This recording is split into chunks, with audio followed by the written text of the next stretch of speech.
Hello বন্ধুরা, good morning সবাইকে। কেমন আছো তোমরা সবাই? তো আজকে কিন্তু সকাল সকাল আমি আর আমার বান্ধবী স্নান ধান সেরে বেরিয়ে পড়েছি মন্দিরে যাওয়ার জন্য। যেহেতু আজকে লোকনাথ পুজো, তো আমরা দুজন মিলে মন্দিরে পুজো দিতে যাচ্ছিলাম। তো সবার প্রথমে আমরা মিষ্টির দোকান থেকে মিষ্টি, মোমবাতি, ধূপকাঠি যা কিছু পুজোর জন্য লাগে সব কিনে নিলাম। আর লোকনাথ পুজো কিন্তু মেন যেটা লাগে সেটা মিষ্টি, সেটা হচ্ছে লোকনাথ ঠাকুরের সব থেকে ফেভারেট।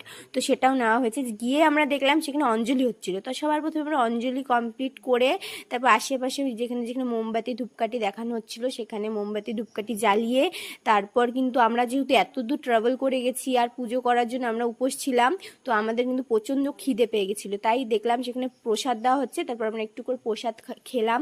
খাওয়ার পর তারপর কিন্তু আমাদেরকে এখন সব কমপ্লিট হয়ে যাওয়ার পর আমরা বাড়ি যাওয়ার জন্য বেরিয়ে পড়েছি। বের হতে অর্ধেক রাস্তায় এসে দেখছি এত বৃষ্টি শুরু হয়েছে যে স্কুটি চালানোই যাচ্ছিল না। তাই আমার বান্ধবী আর আমি কিন্তু একটা গাছের নিচে দাঁড়িয়ে পড়েছিলাম, তবুও আমরা ভিজে গেছিলাম, প্রচণ্ড ভিজে গেছি। তো আজকের মতো ব্লগটা এখানেই শেষ করছি। দেখা হচ্ছে নেক্সট ভিডিওতে। ততক্ষণে তোমরা আমার চ্যানেলটি সাবস্ক্রাইব করো, কমেন্ট করো, আর আমার ভিডিওটা কেমন লাগলো তোমরা কিন্তু জানিও। আজকের মতো টাটা, বাই বাই সবাইকে। সবাই ভালো থেকো, সুস্থ থেকো।